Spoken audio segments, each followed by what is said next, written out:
you going to see it tonight? Or? Yeah, we're going to see the evening show. It's not to be missed. If you're into Beatles at all. How am I showing specs everywhere? Or, not really. No, it's all right. Not real, but I'm kidding.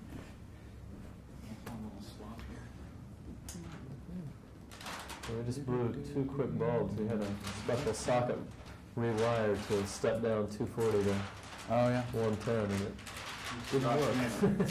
Boom. Did a switcheroo.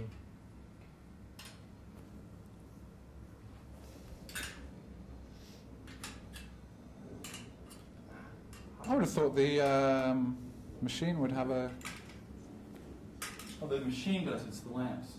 Oh, the lamps. Right. Yeah, we're running battery anyhow. Oh, you're running battery? Yeah, the machine. Just, oh, we could... I mean, if you'd said, we've got loads of lights.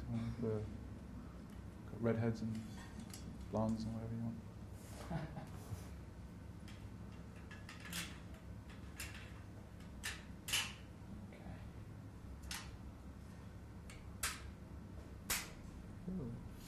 That's one of the things that we're doing now. We're doing videos.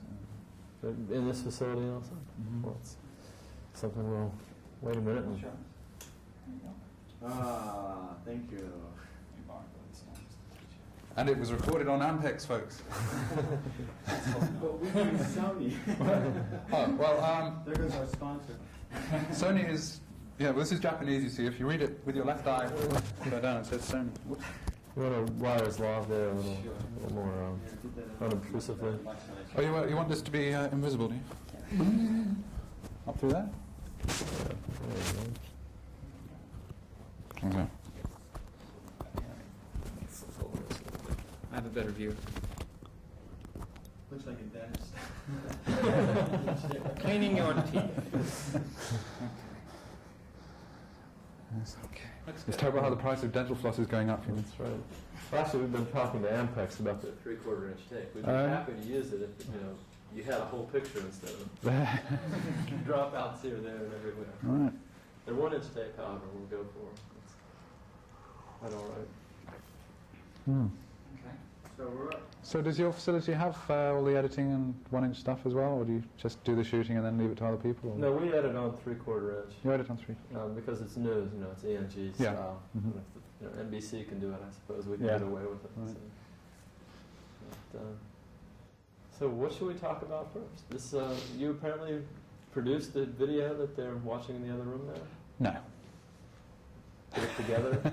Had something to do Yeah, with I mean, quite a few people in this building. I mean, I've been associated with this place for a long time. I mean, ever since I left school. I've been working with EMI, but my main role in this particular program was to relay the sound onto the videotape, which over the years had suffered through being copied and recopied. I mean, all the old clips that they're showing in this show suffers from really bad sound. So we just relayed everything from the original master tapes, and it's absolutely crystal clear now. So you're hearing everything basically from, well, one generation down from the master tapes. And it was great for me because I was able to dig all the old master tapes out and remix them again, which is a lot of recording engineers' dream, You get a little bit sweaty fingers when you know that it's the only tape, and it's... Yeah, but I mean, yes, but well, particularly a Beatles tape. When there's the box and it says the Beatles on it. You think, that was the tape that they recorded. It's quite a buzz, yeah. So you were actually, it may sound better than anybody's ever heard it, I would suspect. Hopefully. What they're really worried about is bootlegging, because this tape contains material which has never been released, will never go any further than this building, hopefully. And there's quite a security operation going on to make sure that there's no cameras or the little pocket Sony Walkmans flying around, to record it. And this has been going on, a 2-month period for this presentation? Yes, I've actually been in the States while most of it's been going on, so but I gather that it's been incredibly successful. how long did it take you to actually do your archivist work? Well, I'm actually involved with a video department in this building, and our guys, a guy called Paul Bates, directed the thing and put it all together, along with a guy called John Barrett, who also has been here for some time. And do you want to go with that again, or? Yeah, okay, that's probably, yeah. How long did it take you to do your archivist role in putting this together? Well, some of the people that work here in a department which I'm involved with, one guy called Paul Bates and another called John Barrett, they directed and researched it, put the whole video presentation together. And research took literally years. I mean, John's been making a study of it for a long time, of all the unreleased Beatle material and what is on all the old tapes, which nobody ever got to hear. And my role was purely sort of as technical sound supervisor, and I just put all the sound together for it. But it was great. I loved it. I loved every minute of it. I bet. So in the room there, we have 2 Sony projectors that the presentation is made on, and the audio is coming off. Is it a 1-inch tape that the presentation is on? It's all synchronized with, does anybody know what time code is? It's all synchronized via a time code, which from the videotape, which drives an 8-track machine, so you're just hearing it straight off an 8-track tape, which couldn't be much better. No, sure couldn't. And I guess that's a side of you that the fan doesn't know. You know, you hear an Alan Parsons Project album, and you're not thought of as in this case, more or less a technician and an archivist and a fan yourself. Yeah, I mean, I almost like to be considered a technician because, rightly or wrongly, or mostly wrongly, people assume that I'm a performing musician. My performance on the albums is very limited. I mean, I might sort of put in the occasional backing vocal or the occasional rhythm guitar or something. But really my role as a musician is confined to the writing of the material, along with my partner Eric Wilson. But it's taken a while to get the public to accept that a record producer can be an artist with his name on the front cover of an album, and it's taken a while, but people are gradually accepting it. But I mean, I was just in Atlanta quite recently, and I got announced as sort of coming up on stage, here he is, Alan Parsons, and then I had to sort of explain to everybody, I'm not going to sing any songs. I'm just going to walk off stage again and let the band play a couple of songs. So I guess in the States we have Quincy Jones, who does the sort of, gets all the best players together and puts his name on the album, and it sounds great. And taking it the other end, Malcolm McLaren, I suppose, does somewhat the same thing. Yes, I suppose you could say that. Yeah. And I guess he's sort of an archivist in that respect. So.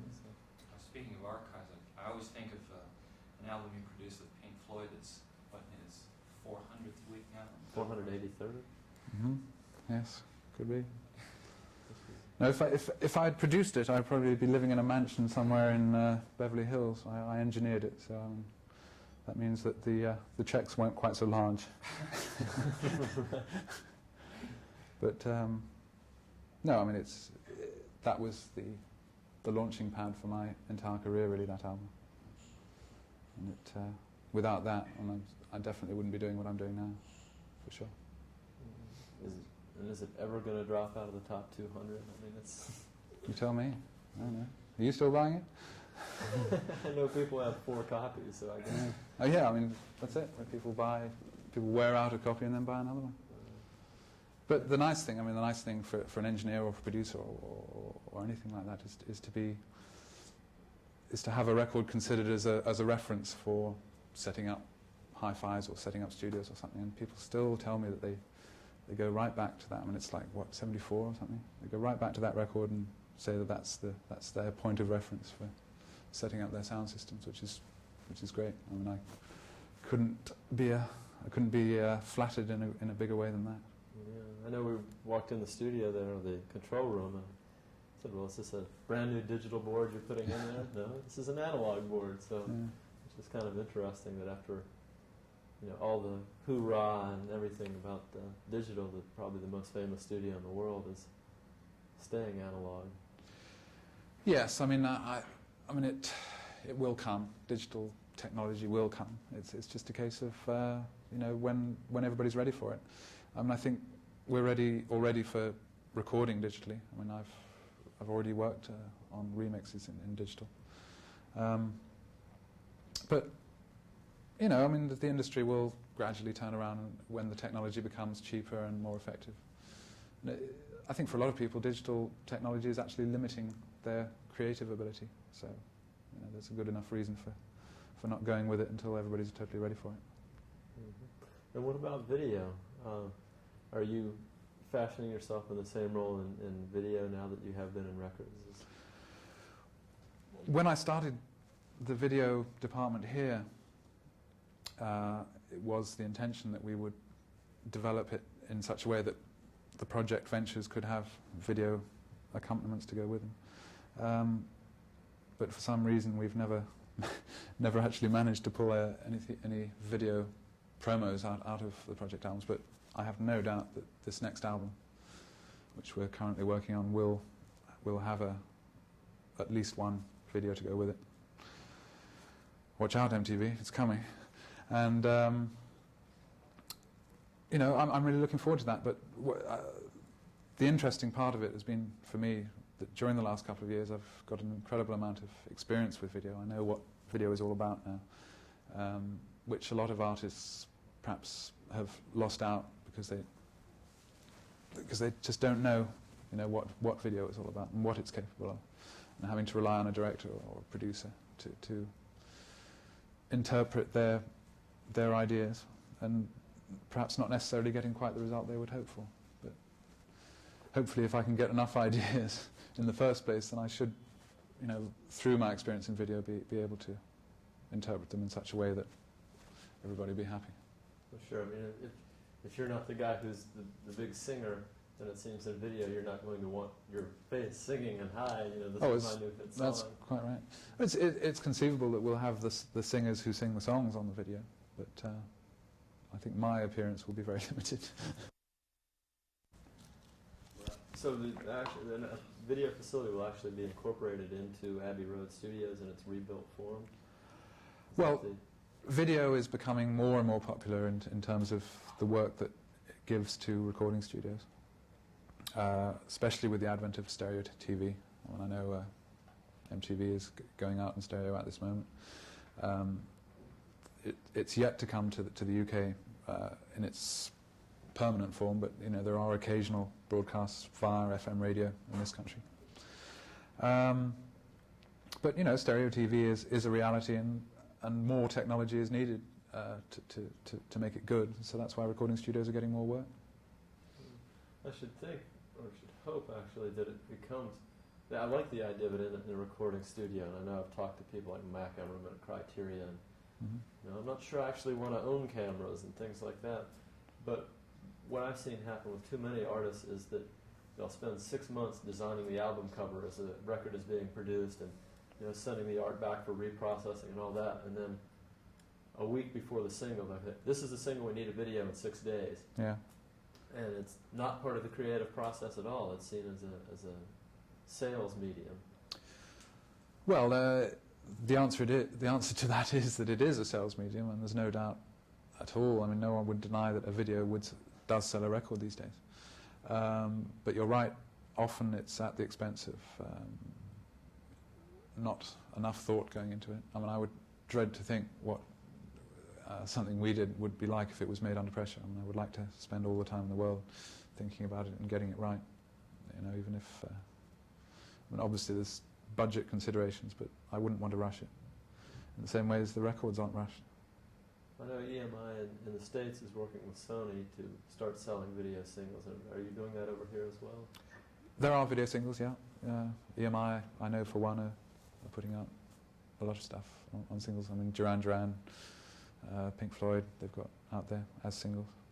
But I don't know how well they're selling. No idea.